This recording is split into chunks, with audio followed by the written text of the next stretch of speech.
Power is often measured by what a leader protects.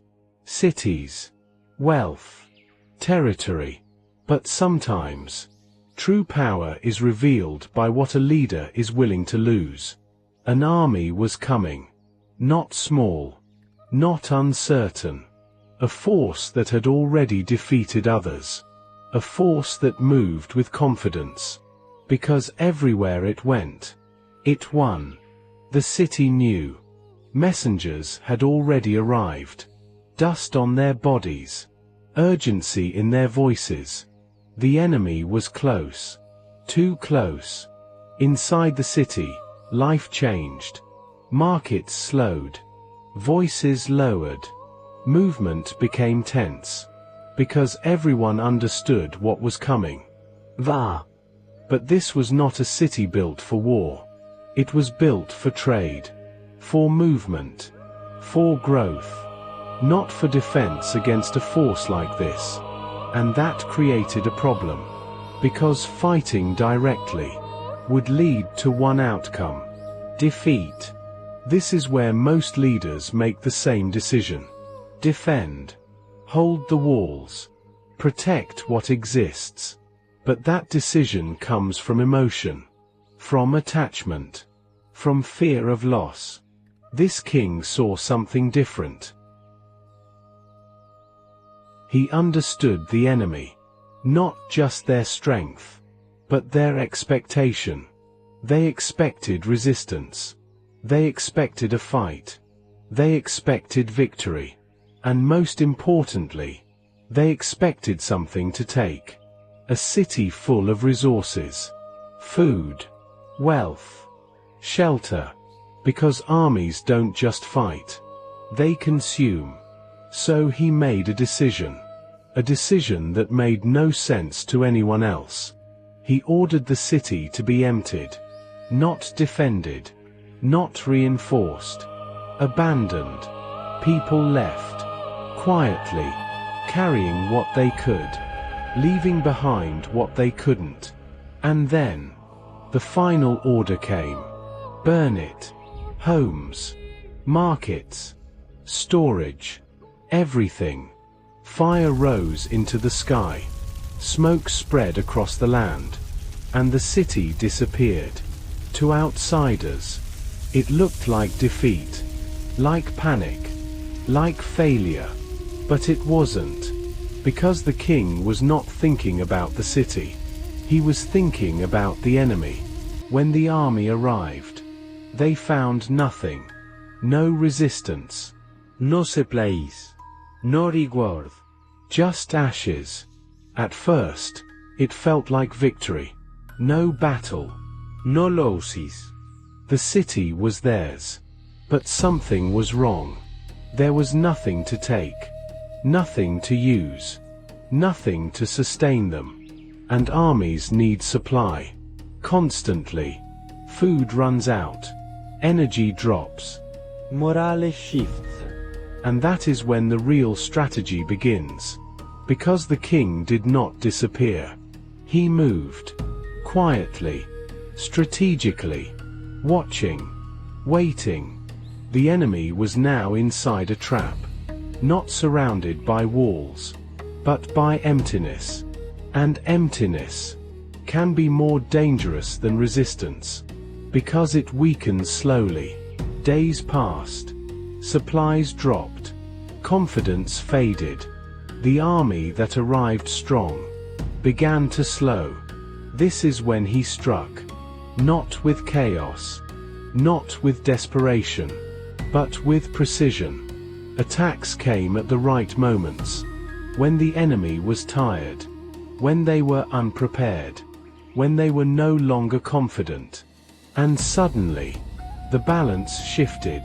The same army that expected victory was now struggling to survive. And the city they thought they had taken something from them instead.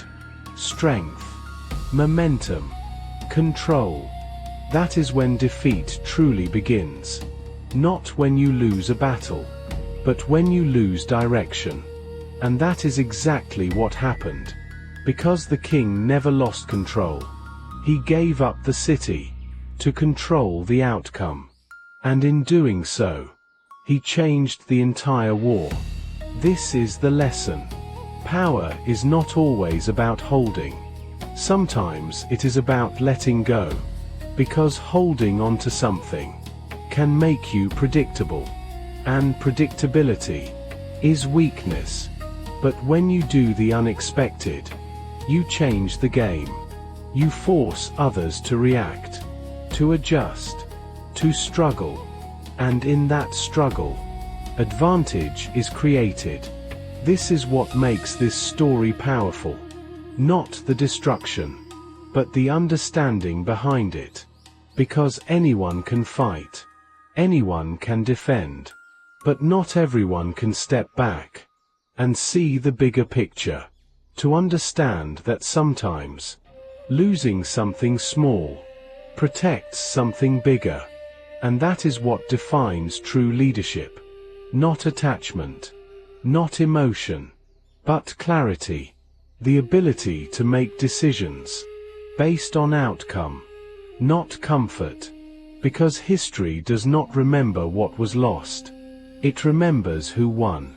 And in this case, the king who burned his own city did not lose. He controlled the war. In the end, what makes this story powerful is not the fire. It is not the destruction. It is not even the victory. It is the decision. A decision that went against instinct, against expectation, against everything people believe leadership should look like. Because when people think of power, they think of protection, holding, defending, preserving what exists. But this story challenges that idea. Because sometimes, holding on is the very thing that leads to loss. And letting go is what creates control. That is difficult to accept. Because it feels wrong. It feels like giving up. Like surrender. Like failure. But not all losses are equal. Some losses are emotional. They feel heavy. They feel permanent. But strategically, they are temporary. And that difference is what separates reaction from leadership. Most people react. They protect what is in front of them. They defend what they have built. They resist change. Not because it is always right, but because it is familiar. And familiarity creates comfort. But comfort can be dangerous. Because it limits vision. It narrows thinking. It keeps decisions inside a fixed pattern. And fixed patterns are predictable. The king understood this. He understood that if he followed expectation, he would lose. Because the enemy was prepared for that. Prepared for resistance. Prepared for defense. Prepared for a fight inside the city. What they were not prepared for was nothing. No battle. No reward. No structure to take advantage of. Just emptiness. And emptiness changes everything. Because it removes control. It forces adaptation. And adaptation under pressure is where mistakes happen. This is the deeper strategy. Not fighting strength with strength, but removing the conditions that make strength effective. Because power does not exist in isolation. It depends on environment, on structure, on support.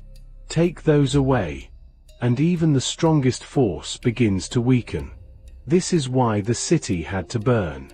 Not as an act of destruction, but as an act of transformation. From a target into a trap. From a place of value into a place of loss. And once that transformation was complete, the outcome was already decided. Because the enemy was no longer operating in their advantage. They were reacting, adapting, struggling. And when a force is no longer in control, it becomes vulnerable. That vulnerability is where power shifts. But this lesson goes beyond war, because the same pattern exists everywhere. In leadership, in business, in life, people hold on to things because they fear losing them. Positions, opportunities, relationships, control. But sometimes, holding on creates weakness, because it limits movement. It creates dependency. It forces decisions based on fear. And decisions made from fear are rarely strategic. True power comes from clarity, from seeing beyond the immediate, from understanding that not everything valuable needs to be protected at all costs. Some things can be released, repositioned, rebuilt, stronger, more controlled, more effective. This is what the king understood. He did not see the city as the final goal. He saw it as part of a larger system. And that perspective allowed him to make a decision others could not. Because they were focused on what was being lost, he was focused on what could be gained. And that difference is everything. Because strategy is not about avoiding loss. It is about choosing the right loss. The one that leads to a better outcome. The one that creates advantage. The one that shifts the balance. And once that shift happens, everything else follows. Momentum, control, victory. This is why the story matters. Not because of what was destroyed, but because of what was understood. Because understanding is the foundation of power. Without it, strength is blind. Without it, action is random. Without it, success is temporary.